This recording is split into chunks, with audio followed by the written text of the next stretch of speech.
નમસ્કાર ખેડૂત મિત્રો, આશીર્વાદ એગ્રોસરામાં આપનું સ્વાગત છે. મિત્રો, શું તમે જાણો છો કે કપાસની ખેતીમાં જમીનની તૈયારીથી લઈને વેચાણ સુધીનું કુલ ખર્ચ કેટલો થાય છે?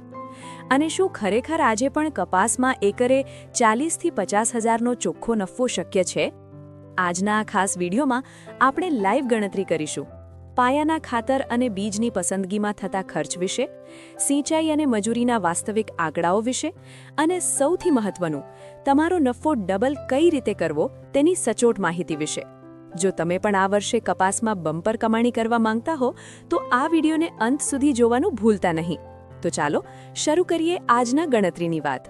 મિત્રો, વિગતવાર ગણતરી શરૂ કરતા પહેલા ચાલો જાણી લઈએ આપણા સફેદ સોના એટલે કે કપાસ વિશે કેટલીક રસપ્રદ વાતો. શું તમે જાણો છો કે કપાસને સફેદ સોનું કેમ કહેવામાં આવે છે? કારણ કે તે માત્ર ખેડૂતની આર્થિક સ્થિતિ જ નથી સુધારતું, પણ દેશના કાપડ ઉદ્યોગની કરોડરજ્જુ છે. ભારતમાં અંદાજે 6 લાખથી પણ વધુ ખેડૂતો સીધી રીતે કપાસની ખેતી સાથે જોડાયેલા છે. ગર્વની વાત એ છે કે ચીન પછી ભારત વિશ્વનો બીજો સૌથી મોટો કપાસ ઉત્પાદક દેશ છે. આપણા દેશમાં કપાસ મુખ્યત્વે 3 ઝોનમાં વહેંચાયેલો છે. ઉત્તર ભારત, જેમાં પંજાબ અને રાજસ્થાન જેવા રાજ્યો આવે છે, મધ્ય ભારત, જેમાં આપણું ગુજરાત અને મહારાષ્ટ્ર મોખરે છે, અને દક્ષિણ ભારત, જેમાં તેલંગાણા અને કર્ણાટકનો સમાવેશ થાય છે. હવે વાત કરીએ સૌથી મહત્વના મુદ્દાની: કપાસ ક્યારે અને કેવી જમીનમાં વાવવો જોઈએ.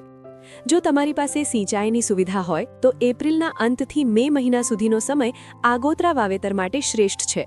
પરંતુ જો તમે વરસાદ આધારિત ખેતી કરતા હો તો જૂન અને જુલાઈના પ્રથમ અઠવાડિયા સુધીમાં વાવણી કરી દેવી જોઈએ. કાપણીનો સમય સામાન્ય રીતે ઓક્ટોબરથી શરૂ થઈને માર્ચ સુધી ચાલે છે, જે તમારી જાત પર આધાર રાખે છે. જમીનની વાત કરીએ તો કપાસ માટે કાળી અને ચીકણી જમીન, જેને આપણે રેગુર જમીન કહીએ છીએ, તે સર્વોત્તમ ગણાય છે. આ જમીનની ખાસિયત એ છે કે તે લાંબા સમય સુધી ભેજ સંગ્રહી શકે છે. આ ઉપરાંત ગોરાડું કે લોમી જમીન, જેમાં પાણીનો નિકાલ સારો થતો હોય, ત્યાં પણ કપાસનો ઉતારો અદ્ભુત મળે છે. યાદ રાખજો મિત્રો, જો જમીનમાં પાણી ભરાઈ રહેતું હોય તો ત્યાં કપાસના છોડનો વિકાસ રૂંધાઈ શકે છે. તો આ થઈ પાયાની વાત. હવે આગળના ભાગમાં આપણે જોઈશું ખર્ચનું પાક્કું સરવૈયું. હવે આવી સૌથી મુખ્ય મુદ્દા પર, અને એ છે ખેતીનો કુલ ખર્ચ.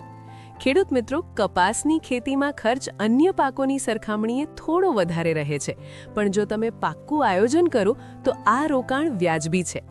સામાન્ય રીતે 1 એકર કપાસના પાકમાં વાવણીથી લઈને વીણી સુધીનો કુલ ખર્ચ 25,000થી 36,000 રૂપિયાની વચ્ચે રહે છે. ચોક્કસ આંકડો તમારી જમીનની સ્થિતિ અને તમારા વિસ્તારમાં મજૂરીના ભાવ પર આધાર રાખે છે. ચલો આ ખર્ચ ક્યાં અને કેવી રીતે થાય છે તે વિગતવાર સમજીએ. સૌથી પહેલો ખર્ચ છે જમીનની તૈયારી. વાવણી શરૂ કરતા પહેલા જમીનને બરાબર તૈયાર કરવી ખૂબ જ જરૂરી છે, કારણ કે કપાસના મૂળ ઊંડે સુધી જતા હોય છે. જમીન તૈયાર કરવા પાછળ એકરે અંદાજે 3,000થી 4,000 રૂપિયાનો ખર્ચ થાય છે. આમાં કયા કામોનો સમાવેશ થાય છે તે ખાસ સમજજો. પહેલું, ઉનાળુ ઊંડી ખેડ. એપ્રિલ મે મહિનામાં ટ્રેક્ટર દ્વારા ઊંડી ખેડ કરવી જોઈએ. આનાથી જમીન તપે છે અને અંદર રહેલા જીવાતોના કોશેટા નાશ પામે છે. આનો ખર્ચ અંદાજે 1,500થી 2,000 રૂપિયા થાય છે. બીજું, રોટાવેટર અથવા કલ્ટિવેટર. જમીનના ઢેફા ભાંગીને તેને પોચી અને ભરભરી બનાવવા માટે 2થી 3 વાર આડી ઊભી ખેડ કરવી પડે છે. આનો ખર્ચ 1,000થી 1,200 રૂપિયા ગણી શકાય. ત્રીજું, સમતલીકરણ અને પાળા. ખેતરને એકદમ લેવલમાં કરવું જરૂરી છે, જેથી ક્યાંય પાણી ભરાઈ ન રહે. જો પાણી ભરાશે તો પાક પીળો પડી જશે. આ પાળા અને ક્યારી બનાવવાનો મજૂરી ખર્ચ 800થી 1,000 રૂપિયા થાય છે. મિત્રો, આ 3થી 4,000 રૂપિયાનું રોકાણ એ તમારા પાકનો પાયો છે.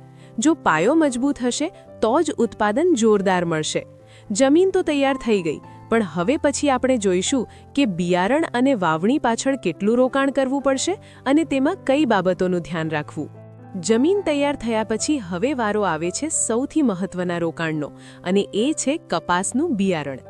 ખેડૂત મિત્રો, યાદ રાખજો કે જો બિયારણની પસંદગીમાં ભૂલ થઈ તો આખી સિઝનની મહેનત માથે પડી શકે છે.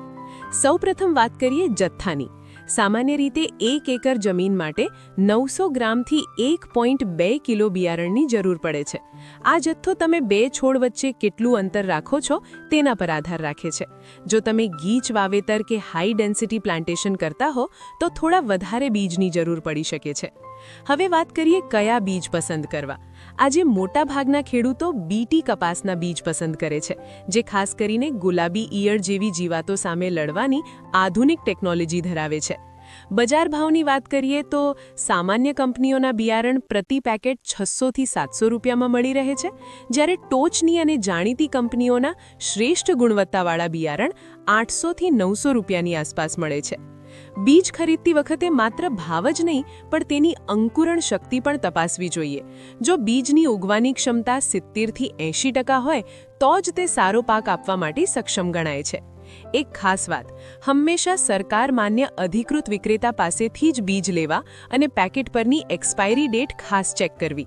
સાથે જ શરૂઆતના તબક્કે મૂલખાઈ કે ચૂસિયા પ્રકારની જીવાતોથી બચવા માટે બીજને પટ આપવો એટલે કે સીડ ટ્રીટમેન્ટ કરવી ખૂબ જ ફાયદાકારક રહે છે. બિયારણની વાત તો થઈ ગઈ, પણ હવે તેને પૂરતું પોષણ આપીને તેનો વિકાસ કરવા માટે ખાતર અને પોષણ પાછળ કેટલો ખર્ચ થશે તે જાણીશું આપણે આગળના ભાગમાં. ખેડૂત મિત્રો, જો તમને માહિતી ઉપયોગી લાગી હોય તો આ વિડીયોને અત્યારે જ એક લાઇક કરી દો.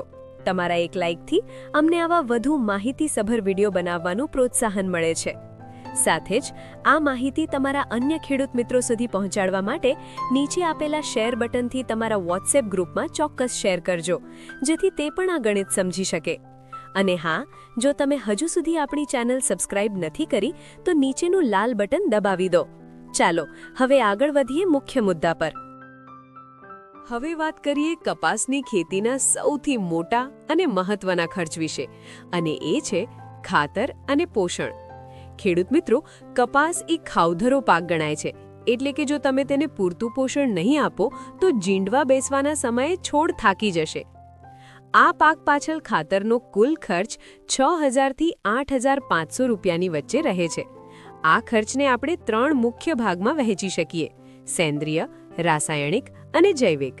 સૌપ્રથમ વાત કરીએ દેશી છાણિયા ખાતરની. 1 એકર જમીનમાં ઓછામાં ઓછું 5 ટન સારી રીતે કહોવાયેલું છાણિયું ખાતર નાખવું જોઈએ. આનો ખર્ચ અંદાજે 2000થી 3000 રૂપિયા થાય છે. છાણિયું ખાતર માત્ર પોષણ નથી આપતું, પણ જમીનની ભેજ સંગ્રહ શક્તિ અને નરમાશ પણ વધારે છે. બીજો મોટો ભાગ છે રાસાયણિક ખાતર.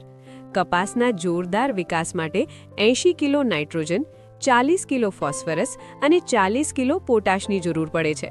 આ રાસાયણિક ડોઝ પાછળ 4000થી 5500 રૂપિયાનો ખર્ચ થાય છે. પરંતુ મિત્રો, ખાતર નાખવામાં એક વાતનું ખાસ ધ્યાન રાખજો. બધું ખાતર એકસાથે નાખવાને બદલે તેને 2 થી 3 હપ્તામાં આપવું જોઈએ, જેથી છોડ તેનો પૂરેપૂરો ઉપયોગ કરી શકે. છેલ્લે આવે છે જૈવિક ખાતર, જેમાં આપણે એઝોસ્પાઇરલમ, ફોસ્ફોબેક્ટેરિયા અને એઝોટોબેક્ટર જેવા કલ્ચરનો ઉપયોગ કરીએ છીએ. માત્ર 500થી 1000 રૂપિયાના ખર્ચમાં આ જૈવિક ખાતરો જમીનમાં રહેલા અદ્રાવ્ય તત્વોને ઓગાળીને છોડને ઉપલબ્ધ કરાવે છે. પોષણની વ્યવસ્થા તો થઈ ગઈ, પણ કપાસને જીવાતોથી બચાવવા માટે દવાના છંટકાવ અને મજૂરી પાછળ કેટલો ખર્ચ થશે તે જાણીશું હવે પછીના ભાગમાં. હવે વાત કરીએ કપાસની ખેતીના સૌથી પડકારજનક અને જોખમી ખર્ચ વિશે, અને એ છે જંતુનાશક દવાઓનો ખર્ચ.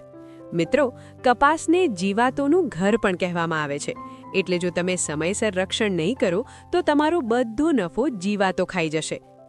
જંતુનાશક દવાઓ અને તેના છંટકાવનો ખર્ચ સામાન્ય રીતે 6000થી 12000 રૂપિયા સુધી જઈ શકે છે. આ ખર્ચનો આધાર વાતાવરણ અને જીવાતોના ઉપદ્રવ પર રહેલો છે. જો જીવાત ઓછી હોય તો 8000માં પતી જાય, પણ જો ઉપદ્રવ વધે તો 12000ને પણ વટાવી શકે છે. ચાલો જાણીએ આપણા પાકના મુખ્ય દુશ્મનો કોણ છે. સૌથી મોટો અને ભયંકર દુશ્મન છે ગુલાબી ઈયળ, જે જીંડવાને અંદરથી ખોખલા કરી નાખે છે. આ ઉપરાંત શરૂઆતના તબક્કે મોલોમસી એટલે કે એફિડ્સ, તડતડિયા એટલે કે જાસિડ્સ અને સફેદ માખી જેવા ચૂસિયા પ્રકારની જીવાતોનો હુમલો થાય છે. પાછળથી મિલીબગ એટલે કે કપાસની ધોતી પણ મોટું નુકસાન કરી શકે છે. સામાન્ય રીતે આખી સિઝન દરમિયાન 5 થી 6 છંટકાવની જરૂર પડે છે, પરંતુ એક ખાસ વાત યાદ રાખજો, માત્ર રાસાયણિક દવાઓ પર આધાર રાખવાને બદલે જો તમે ફેરોમેન ટ્રેપ અને ચીકણા પિંજર વાપરશો તો દવાનો ખર્ચ 2000થી 3000 રૂપિયા સુધી ઘટાડી શકાય છે. દવાનો છંટકાવ હંમેશા વહેલી સવારે અથવા સાંજે જ કરવો જોઈએ, જેથી દવાની પૂરેપૂરી અસર જોવા મળે. દવાની માવજત તો થઈ ગઈ, પણ હવે આપણે છેલ્લે વાત કરીશું સિંચાઈ અને મજૂરીના અન્ય ખર્ચ વિશે, અને ત્યારબાદ કરીશું નફાની પાક્કી ગણતરી. ખર્ચના ગણિતમાં હવે વાત કરીએ પાકના જીવ એટલે કે સિંચાઈ વ્યવસ્થાપનની. ખેડૂત મિત્રો, કપાસના પાકને નિયમિત અને માપસરનું પાણી આપવું ખૂબ જ જરૂરી છે, કારણ કે પાણીની અછત અથવા અતિશયતા બંને પાકને નુકસાન કરી શકે છે. આખી સિઝન દરમિયાન સિંચાઈનો અંદાજિત ખર્ચ 2000થી 3500 રૂપિયાની વચ્ચે રહે છે. સામાન્ય રીતે આખા વર્ષ દરમિયાન કપાસને 15થી 18 સિંચાઈની જરૂર પડે છે, જે વાતાવરણ અને જમીન પર આધારિત છે. ચાલો સમજીએ પાણી આપવાના મુખ્ય તબક્કાઓ. પહેલો તબક્કો છે વાવણી અને ઉગાવો. શરૂઆતના સમયે હળવી સિંચાઈની જરૂર હોય છે, જેનો ખર્ચ અંદાજે 500થી 700 રૂપિયા થાય છે. બીજો અને સૌથી મહત્વનો તબક્કો છે ફૂલ અને ભમરી આવવાનો સમય. જ્યારે છોડ પર ફૂલ બેસતા હોય અને જીંડવાનો વિકાસ થતો હોય ત્યારે તેને સૌથી વધુ પાણીની જરૂર પડે છે. આ સમયે સિંચાઈ પાછળ 800થી 1200 રૂપિયાનો ખર્ચ ગણી શકાય. યાદ રાખજો, આ સમયે જો પાણી ખેંચાશે તો ફૂલ ભમરી ખરી જવાની સમસ્યા વધી જશે. ત્રીજો તબક્કો છે પાક પરિપક્વતાનો સમય. જ્યારે જીંડવા ફાટવાનું શરૂ થાય ત્યારે પાણીની જરૂરિયાત ઘટી જાય છે. આ અંતિમ તબક્કાનો ખર્ચ 400થી 600 રૂપિયાની આસપાસ રહે છે. મિત્રો, જો તમે આ ખર્ચ ઘટાડવા માંગતા હો તો ટપક સિંચાઈ પદ્ધતિ શ્રેષ્ઠ છે. તેનાથી પાણીની 50% બચત થાય છે અને ખાતર પણ સીધું મૂળમાં આપી શકાય છે. સિંચાઈની વ્યવસ્થા તો થઈ ગઈ, પણ હવે આપણે છેલ્લે વાત કરીશું મજૂરી અને અન્ય પરચુરણ ખર્ચ વિશે, અને ત્યારબાદ કરીશું સૌથી ફેવરિટ એવા નફાનો હિસાબ. હવે વાત કરીએ ખેતીના સૌથી મોટા ખર્ચની, જે છે કપાસની વીણી અને મજૂરી. ખેડૂત મિત્રો, જ્યારે આપણો પાક 13થી 15 ક્વિન્ટલ જેવો બમ્પા ઉતારો આપે ત્યારે સ્વાભાવિક છે કે વીણી પાછળનો મજૂરી ખર્ચ પણ વધશે. ચાલો આંકડા સમજીએ. આજે કપાસ વીણવાનો સરેરાશ મજૂરી દર કિલ્લો દીઠ 8થી 10 રૂપિયા ચાલે છે. જો તમારે એકરે 14 ક્વિન્ટલ એટલે કે 1400 કિલો કપાસ ઉતરે તો માત્ર વીણી પાછળ જ 11000થી 14000 રૂપિયાનો ખર્ચ થાય છે. આ ખર્ચ મોટો છે, પણ યાદ રાખજો કે આ ખર્ચ ત્યારે જ વધે છે જ્યારે તમારું ઉત્પાદન વધારે હોય. વીણી સિવાય પણ કેટલાક શ્રમ ખર્ચાઓ છે, જેમ કે વીણેલા કપાસને એકઠા કરી સુરક્ષિત જગ્યાએ ખસેડવું, જેને આપણે તણાવ ફેરવવું કહીએ છીએ, તેમાં 1000થી 1500 રૂપિયાનો ખર્ચ થાય છે. અને સિઝન પૂરી થયા પછી ખેતર સાફ કરવાના કે સાંઠિયા કાઢવાના અન્ય 500થી 800 રૂપિયા ગણી શકાય. આમ 13થી 15 ક્વિન્ટલના ઉતારા માટે કુલ મજૂરી ખર્ચ અંદાજે 13000થી 16000 રૂપિયા સુધી પહોંચી શકે છે. આજે મજૂરોની અછતને કારણે આ ખર્ચમાં થોડો વધારો પણ જોવા મળી શકે છે. કાપણીનો આ મોટો આંકડો જોઈને ગભરાશો નહીં, કારણ કે હવે પછી જ્યારે આપણે કુલ આવકની ગણતરી કરીશું ત્યારે તમને સમજાશે કે આટલા ખર્ચ સામે નફો કેટલો મોટો છે. હવે આવીએ વિડીયોના સૌથી ખુશી આપતા ભાગ પર, અને એ છે ઉત્પાદન અને આવકની ગણતરી. ખેડૂત મિત્રો, જો તમે અત્યાર સુધી જણાવેલી પદ્ધતિઓ અપનાવો તો 1 એકર જમીનમાં આપણે 13થી 15 ક્વિન્ટલ કપાસના ઉત્પાદનની અપેક્ષા રાખી શકીએ છીએ. જો કે સામાન્ય સંજોગોમાં સરેરાશ 10 ક્વિન્ટલ ઉત્પાદન તો આરામથી મળી રહે છે. આ ઉત્પાદન મુખ્યત્વે 4 બાબતો પર આધાર રાખે છે. 1. જમીનની ફળદ્રુપતા. 2. સમયસરનો વરસાદ. 3. કપાસની જાતની પસંદગી. 4. જીવાત નિયંત્રણ. યાદ રાખજો, પિયત એટલે કે સિંચાઈવાળી જમીનમાં ઉત્પાદન 13થી 15 ક્વિન્ટલ સુધી પહોંચે છે, જ્યારે માત્ર વરસાદ આધારિત ખેતીમાં તે 8થી 10 ક્વિન્ટલની આસપાસ રહે છે. હવે વાત કરીએ બજાર ભાવની. વર્ષ 2024-25 માટે સરકાર દ્વારા કપાસનો ટેકાનો ભાવ એટલે કે MSP અંદાજે 7500 રૂપિયા પ્રતિ ક્વિન્ટલ નક્કી કરવામાં આવ્યો છે, પરંતુ બજારમાં ભાવ અલગ અલગ હોઈ શકે છે.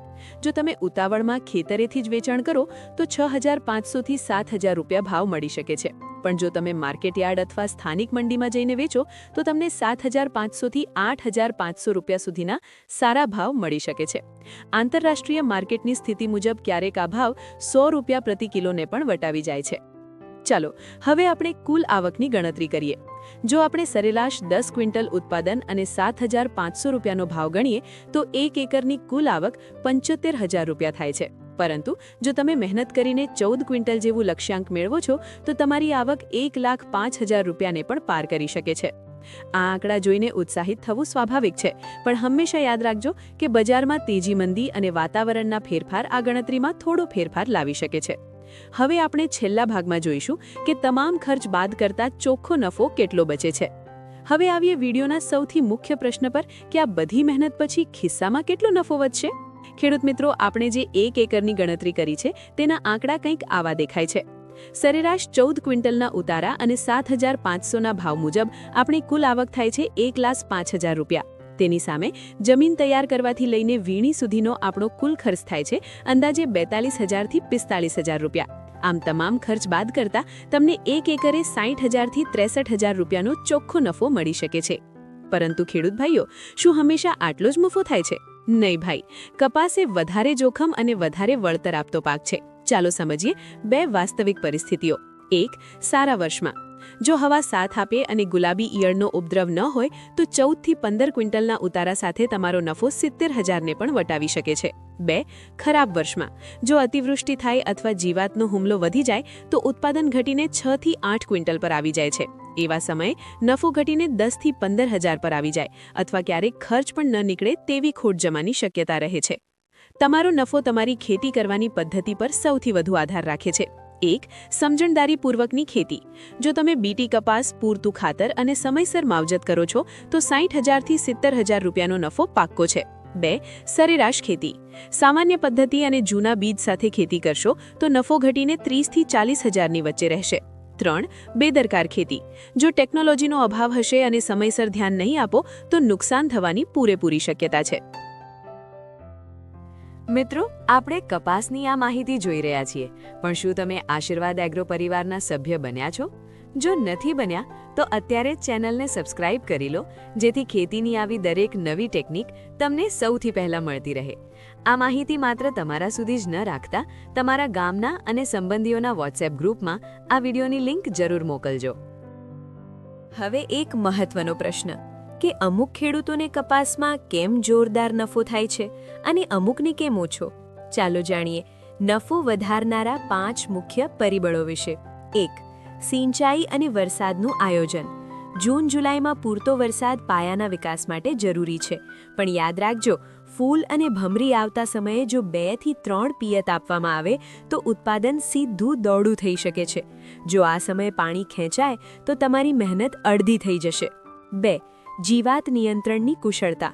જીવાત આવ્યા પછી નહીં, પણ આવે તે પહેલાં સાવચેતી રાખવી જરૂરી છે. પાવર સ્પ્રે અથવા મોટર સ્પ્રેનો ઉપયોગ કરો, જેથી દવા છોડના ખૂણે ખૂણે પહોંચે અને સમયની બચત થાય. 3. બીજની પસંદગી. હંમેશા સરકાર માન્ય બીટી કપાસના બિયારણ જ લેવા. જો કે તે થોડા મોંઘા પડે છે, પણ તે ઉત્પાદનમાં 30%નો સીધો વધારો કરી આપે છે. 4. સમયસર ખેતી કાર્યો. ખેતીમાં એક કહેવત છે કે ખેતી કરે તેની, નહીંતર જાય વહેણી. વાવણી, નિંદામણ અને વીણીમાં જો 1 દિવસનો પણ વિલંબ થાય તો એકરે 500 થી 1,000 રૂપિયાનું નુકસાન થઈ શકે છે. 5. ખાતરનું સંતુલન. માત્ર રાસાયણિક ખાતર નાખવાને બદલે જૈવિક અને સેન્દ્રિય ખાતરનું મિશ્રણ વાપરો. આનાથી જમીનનું બંધારણ સુધરશે અને ઉત્પાદન 20 થી 25% વધી જશે. સિક્કાની બીજી બાજુ પણ જોવી જરૂરી છે. કપાસમાં નુકસાન અને જોખમો ક્યાં છુપાયેલા છે તે પણ નોંધી લેજો. પહેલું મોટું જોખમ છે જીવાતોનો હુમલો. ગુલાબી ઈયળ આજે ખેડૂતોનો સૌથી મોટો દુશ્મન છે, જે એકરે 10 થી 12,000ની દવાનો ખર્ચ કરાવી નાખે છે. આ ઉપરાંત મિલીબાગ એટલે કે ધોટી જો આખા ખેતરમાં ફેલાઈ જાય તો આખો પાક નષ્ટ કરી શકે છે. બીજું છે હવામાનનો મિજાજ. વધુ પડતો વરસાદ જમીનને જલપ્લાવિત એટલે કે ચીકણી બનાવી દે છે, જેનાથી પાક પીળો પડી જાય છે. વળી અચાનક ઠંડી પડવાથી ફૂલ ભમરી ખરી જવાની સમસ્યા પણ રહે છે. ત્રીજું છે ફૂગજન્ય રોગો. જમીનમાં મૂળ ખાઈ અથવા પાનના ટપકાનો રોગ પાકને અંદરથી ખોખલો કરી દે છે. અને છેલ્લું છે બજારની અનિશ્ચિતતા. જો આખા ભારતમાં કપાસનું વાવેતર વધી જાય અથવા આંતરરાષ્ટ્રીય બજારમાં માંગ ઘટે તો લોકલ ભાવ પણ દબાયેલા રહે છે. એટલે જ બજારના ટ્રેન્ડ પર નજર રાખવી ખૂબ જરૂરી છે. તો મિત્રો, આ હતા નફા નુકસાનના કારણો. આ બધી બાબતોને ધ્યાનમાં રાખીને જો તમે ખેતી કરશો તો કપાસ તમને નિરાશ નહીં કરે. મિત્રો, આ બધી ગણતરીઓ પછી હવે આવે છે સૌથી મહત્વની વાત, 7 ગોલ્ડન ટિપ્સ. જો તમે આ ટિપ્સ અમલમાં મૂકશો તો તમારો ખર્ચ ઘટશે અને નફો સીધો ડબલ થઈ જશે. ચાલો જોઈએ. 1. જમીન પરીક્ષણ. વાવણી પહેલા માત્ર 500 રૂપિયા ખર્ચીને સરકારી લેબમાં જમીનની તપાસ કરાવો. આનાથી તમને ખબર પડશે કે તમારી જમીનમાં નાઇટ્રોજન કે પોટાશની કેટલી જરૂર છે, જેનાથી તમારો 5000 રૂપિયાનો બિનજરૂરી ખાતરનો ખર્ચ બચી જશે. 2. બીટી કપાસનો આગ્રહ. દેશી બીજમાં જીવાતનો ભય 20% રહે છે, જ્યારે બીટી કપાસમાં માત્ર 2 થી 3%. પેકેટ દીઠ 300 થી 400 રૂપિયા વધારે ખર્ચીને બીટી કપાસ લેવો એ જ સમજદારી છે. 3. વાવણીનો ચોક્કસ સમય. વાવણીમાં 1 અઠવાડિયાનો ફેરફાર પણ ઉત્પાદનમાં મોટું નુકસાન લાવી શકે છે. પિયત સુવિધા હોય તો એપ્રિલ મે અને વરસાદી ખેતીમાં જૂન જુલાઈના પ્રથમ પખવાડિયામાં વાવણી કરી જ દેવી. 4. ટપક સિંચાઈ પદ્ધતિ. ધોરિયા પિયતમાં પાણીનો ઘણો બગાડ થાય છે. ટપક પદ્ધતિ અપનાવશો તો 40% પાણી બચશે અને ઉત્પાદન 20% વધશે. યાદ રાખજો, સરકાર આમાં 70 થી 80% સુધીની મોટી સબસિડી આપે છે, એટલે તમારા ખિસ્સા પર બહુ ઓછો ભાર આવશે. 5. IPM એટલે કે સંકલિત જીવાત નિયંત્રણ. જીવાત દેખાય ત્યારે જ દવાનો છંટકાવ કરો. શરૂઆતના તબક્કે લીમડાના તેલનો ઉપયોગ કરો અને શક્ય હોય તો પાવર સ્પ્રે વાપરો, જેથી દવાની અસર છોડ પર પૂરેપૂરી થાય. 6. મજૂરોનું આગોતરું આયોજન. કાપણી સમયે મજૂરોની ખેંચ ન પડે તે માટે અગાઉથી વાત કરી રાખો. વીણીમાં 2 દિવસનો વિલંબ પણ કપાસની ક્વોલિટી બગાડી શકે છે અને તમને એકરે હજારોનું નુકસાન કરાવી શકે છે. 7. માર્કેટિંગની સમજ. ખેતરેથી કપાસ વેચવાને બદલે સહકારી મંડળી કે માર્કેટ યાર્ડમાં ગ્રેડિંગ કરીને વેચો. જો તમે થોડા દિવસ કપાસ સાચવીને ભાવ વધે ત્યારે વેચો તો તમને ક્વિન્ટલે 200 થી 300 રૂપિયા વધુ મળી શકે છે. ખેડૂત મિત્રો, આ 7 ટિપ્સ તમારી ખેતીની દિશા બદલી શકે છે. હવે આ બધી વિગતો પછી આપણે કરીશું વિડીયોનું સમાપન અને અંતિમ નિષ્કર્ષ. સારાંશે કહીએ તો ખેડૂત ભાઈઓ અને બહેનો, કપાસ આજે પણ આપણા માટે એક અત્યંત લાભદાયક પાક છે. જો તમે 1 એકરમાં 40 થી 45 હજાર રૂપિયાનું રોકાણ કરો તો તેની સામે 60 હજારથી 70 હજાર રૂપિયા સુધીનો ચોખ્ખો નફો મેળવવો બિલકુલ શક્ય છે. પરંતુ યાદ રાખજો, આ નફો મેળવવા માટે 4 સ્તંભો ખૂબ જરૂરી છે. પહેલું, આધુનિક ટેકનોલોજી. બીજું, સમયસર ખેતી કાર્યો. ત્રીજું, સચોટ જીવાત નિયંત્રણ. અને ચોથું, બજારની સાચી સમજણ. તમારી સફળતા માટે આટલું ખાસ કરજો. તમારા વિસ્તારને અનુકૂળ કપાસની જાત પસંદ કરો. સરકારી સહાય જેવી કે PMFBY પાક વીમો અને ટપક સિંચાઈની સબસિડીનો પૂરેપૂરો લાભ લો. હંમેશા પ્રમાણિત બીજ અને ખાતરનો જ આગ્રહ રાખો અને એકલા ખેતી કરવાને બદલે ખેડૂત ક્લબ કે મંડળીઓ સાથે જોડાયેલા રહો. કપાસ આજે પણ તમારા માટે સફેદ સોનું સાબિત થઈ શકે છે. આશીર્વાદ એગ્રો સરા હંમેશા તમારી સાથે છે, તમારી ખેતીને સુખી અને લાભદાયક બનાવવા માટે.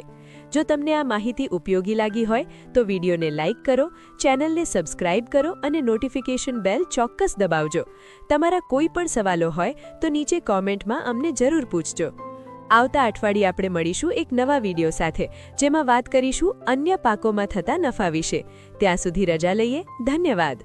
આશીર્વાદ એગ્રો સરા સાથે જોડાયેલા રહો. જય જવાન, જય કિસાન.